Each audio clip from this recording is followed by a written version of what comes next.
Welcome to the Dental Breakdown Show. This show is where we break down issues in the dental marketplace. My name is Christian White, CEO of White & Associates Practice Consulting, Better Business, Better Dentistry. All right, Bob. Not many people know this about you, but you are an incredible writer. And you have written an article, and I want to make sure I get this right, Dental Clinic Design, post-pandemic and beyond. Why don't you tell us a little bit about that? All right. It came about the article. I don't just sit down to write an article. I'm not that kind of a writer. But I had a client during this pandemic who called me and asked me. We were in the process of designing some remodeling to their clinic, and asked me what she should be doing with the clinic to react and to the pandemic, and what the American Dental Association was recommending and what the CDC was recommending. So I just sat down and started jotting, literally, with my pen, some thoughts about what she should do for that particular clinic. And as I was doing that, I started to write other things so that I could help other dentists as well. And then I sat down and I said, well, I should type this out. So I started typing it was a rough outline. It was supposed to be more of a list, but it became an outline.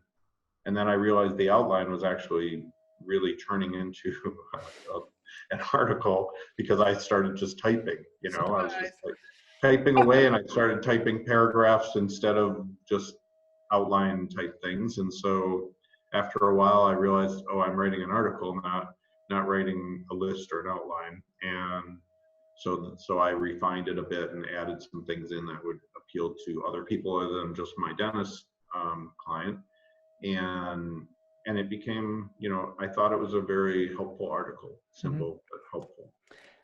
So, Bob, tell me, how has the game changed for the private dentist, and how will it change as we, kind of get through this pandemic, and we take a look at the future, a couple of years down the road?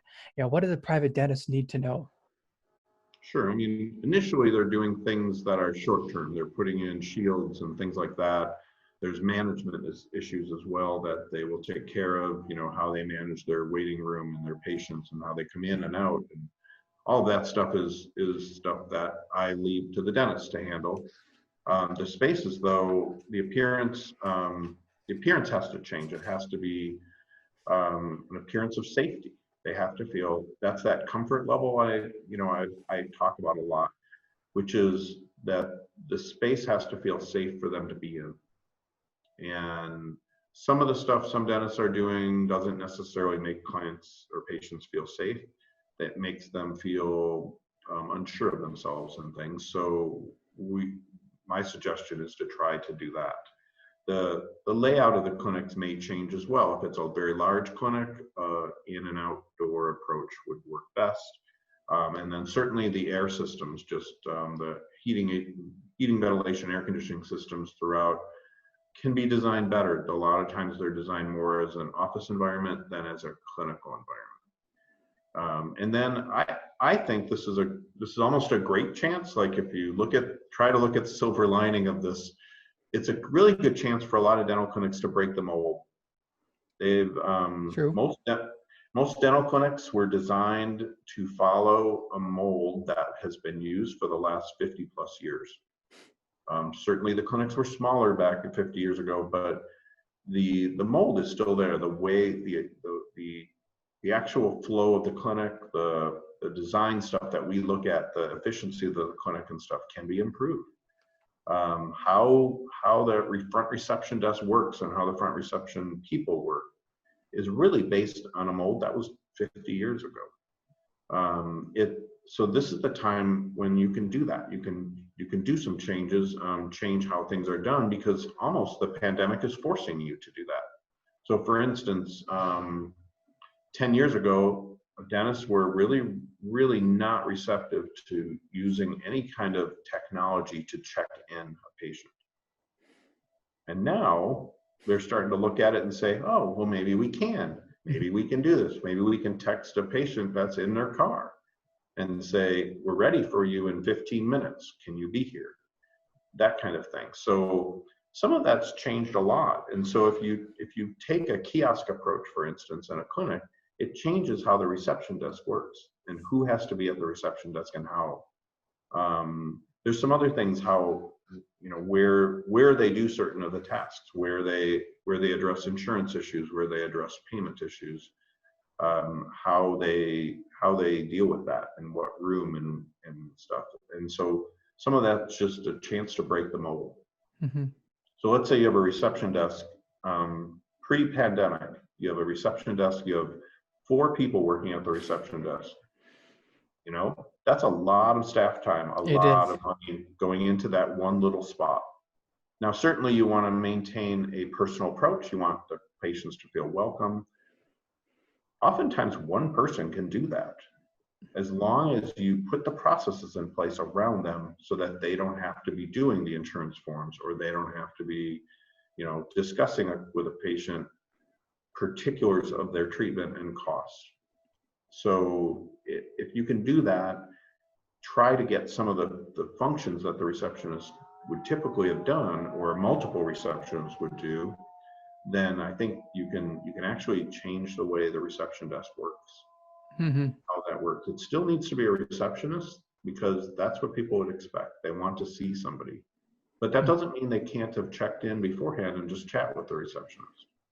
That True. doesn't mean they couldn't be sitting in their house checking in, half hour beforehand, and then get a text from the receptionist or somebody in the clinic saying, your chair is ready at 10 o'clock. Please come in. Be Mm-hmm.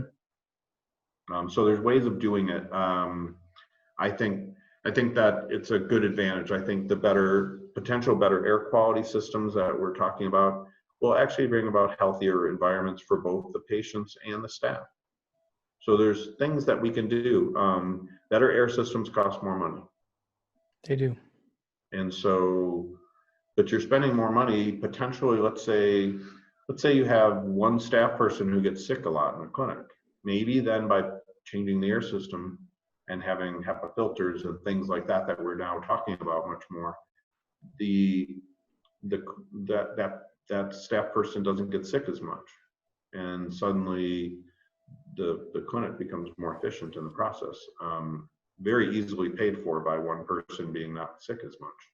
The Dental Breakdown Show, sponsored by White & Associates Practice Consulting. Better business, better dentistry. They are a practice management consulting firm for dentists and other healthcare-related businesses. Their sole purpose is to implement proven strategies through online and in-practice visits and result in the personal and professional success of the dentist and his or her team.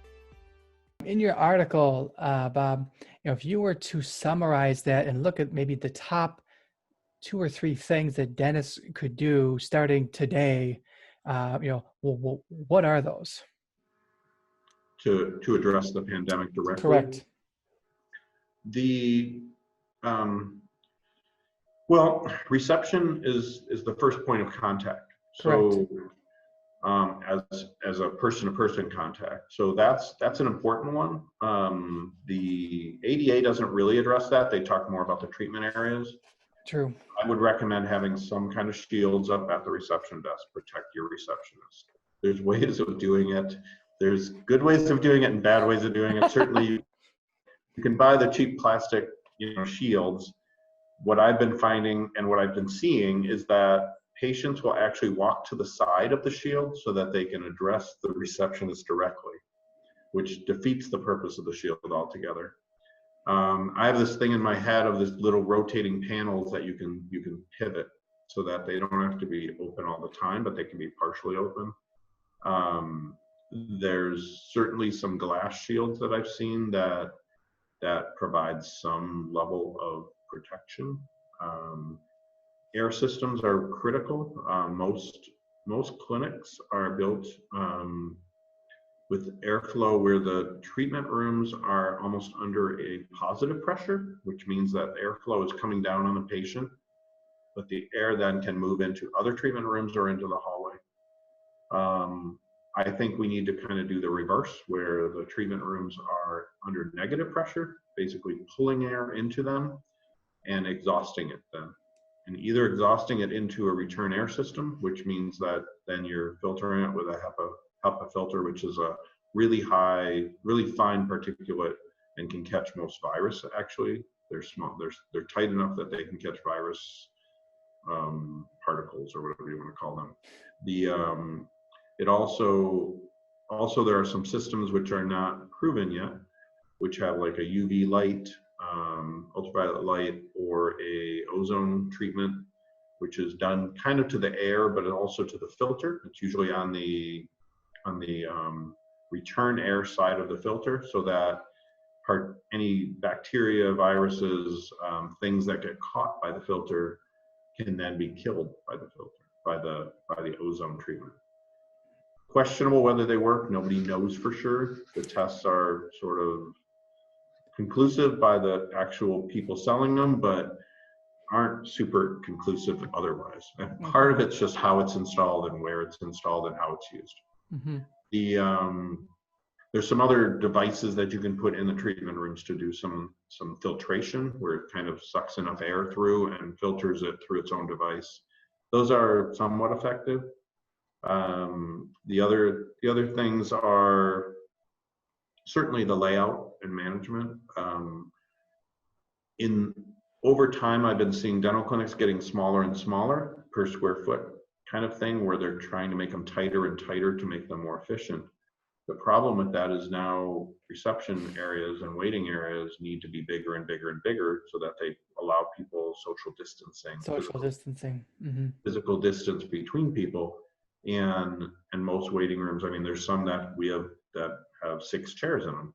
Not like the one behind us, but there's a lot of them that are really small clinics, and they have maybe 6 chairs, maybe 8 chairs, maybe 10, but they're basically chairs lined up against each other, and people will not sit like that anymore.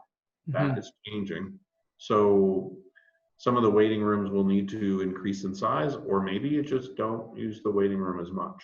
So it's used as a very, very temporary measure, if somebody's overflow or if somebody is with a patient, in the future. Not right at the moment. I have seen that in practices where it's kind of a pass-through area now. It's kind of like your living room in your house, Bob. Nobody ever sits in it; they just walk through it. Normal living room, yeah. And we have some clinics where they sit like opposite, like a major lobby of an office building or a dental or a medical building, where there's like waiting areas outside as well. That's where like the texting comes in. Your chair's ready, come on in. It still can be comfortable. It still can do things. But I think one of the main things is beyond just the appearance of safety, the safety that's built into everything. Mm-hmm. I think some of that can be very easily done. Hi, I'm Bob Shaffer, president of the Foundation Architects. Started in 1994 to serve entrepreneurial business owners. We specialize in personal custom dental clinics. We design custom dental clinics for dentists who want to fine-tune their dental clinic for the way they practice, their staff, and their patients. We love designing dental clinics. So let me switch topics for a second, Bob. That was great information. Thank you very much for sharing that. I did read your article. It was awesome. Thank you very much for doing that. So on a different topic, the design that you do, the design that the Foundation Architects does, can you come into a practice and use that design and what you guys do and add value to the dental practice, which means the actual value of the practice can, kind of go up because of what you guys are doing? Can you I want to just ask you that. I would say absolutely. So would I. Certainly if a clinic is relatively new and has been done nicely, then no, we probably can't. But a lot of times we walk into a clinic, what we found by talking to dentists, because we know a lot of dentists, is that sometimes they're not in their waiting room even once a month. Sometimes for a long time, they can't even tell me when the last time they were in the waiting room was. So the problem is the waiting room and reception is the first impression of the clinic. True. Period. The patient sees that first. So before anything else forms an impression in their head, the waiting room, the entry of the clinic, if it's a building itself, the building entrance creates an image in the patient's head that cannot be changed. So if they see it as cluttered or dirty or worn out, especially worn out is a big one. I've gone into a lot of clinics where the furniture is worn out, the carpet's worn out, and then, so the patient in the patient's mind, they're up in here thinking, so they're not willing to spend money on new carpet. Are they buying the best whatever to work on my mouth? Are they cheap? Correct. Are they buying less expensive products that they should be using more expensive products in my mouth? Because it's my mouth, it's me. Mm-hmm. So they need to understand that that's a reflection on their practice, not just Yes, it is. a pretty room to have. This is a room that reflects on how they do dentistry. And when you do that, it changes all of that, and how it changes all of that and changes how the patient perceives everything after that. Mm-hmm. So if they see it as comfortable place where they like it, they feel comfortable, and that can be anything. Like somebody might not feel comfortable with the clinic behind me, if they want to go to Northwoods cabin feel, then that's the clinic they should be going to. True. But they'll feel comfortable within that. That's the Mm-hmm. impression. They want that first impression. When they get a bad first impression, it's difficult to get past that. And they may, if they're shopping for dentists, which some people do, they go into a clinic, they're expecting to see what they want to see, not that there's a worn out clinic or a worn out reception desk or bad lighting or a lot of different things. Mm-hmm. Some of the reason our clinics look kind of clean and crisp is because of how the lighting is done and the light levels that are there, and where the light levels are not high, the two work together. So, for instance, if you walk into a bar and the bar has a black ceiling and then it has some spotlights on different tables and maybe the bar itself, you're going to think, oh, that's really cool space. But if you walk into that same environment and it's a dental clinic, you're not going to like it. No. You're going to think, what's lurking in the black? So we try to design the clinics to be nice, bright, airy, clean, crisp. See, I think one of the things, and you kind of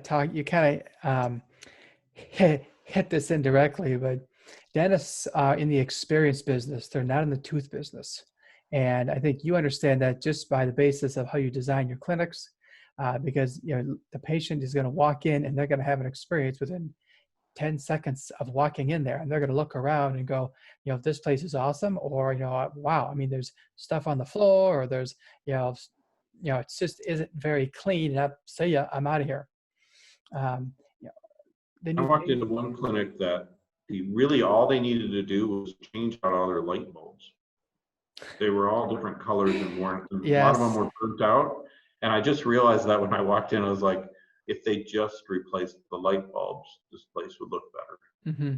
Simple things, So the value added part of it, why we can make a clinic, have more value is we can look at some of those aspects from a truly objective viewpoint, an outsider's viewpoint. Even your own staff who are sitting in it all the time don't notice incremental, really slow changes to how the carpet's worn, or that there's a traffic path now on the carpet that wasn't there before, that the chairs that they really loved and that had really cool colors now have worn out arms on them, or the furniture looks all dinged up and the kids area has, I don't know, the chairs are partially broken, the toys look bad. Mm-hmm. All the way down to the reception desk, how that looks, how clean it is, how many Post-it notes are piled all over everything. Some of that's management level stuff, but then also the signage, the logos, everything that comes into it, colors. Mm-hmm. So just to touch color for a moment, colors change. Colors are trendy, no matter what color it is. Even if you say it's white, which white defines what era it's in? And so it's, the new gray, the new black, black is the new gray, all those things are defining of the trends that people do and the companies proceed to produce things for and everything. Mm-hmm.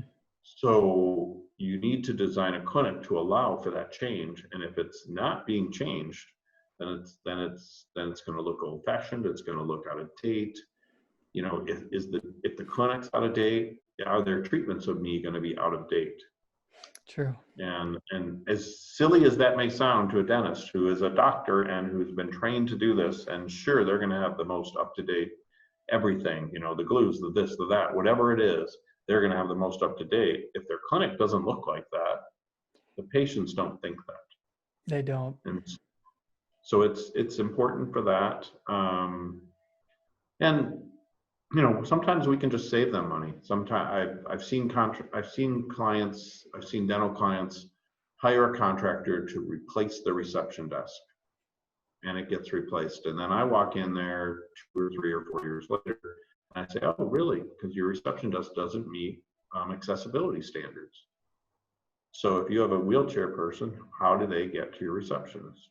They can't." They can't. And so there's simple things like that now they probably have to change their reception desk to meet Americans with Disability Act guidelines or the building code items, and certainly just sheer comfort for their patients, access.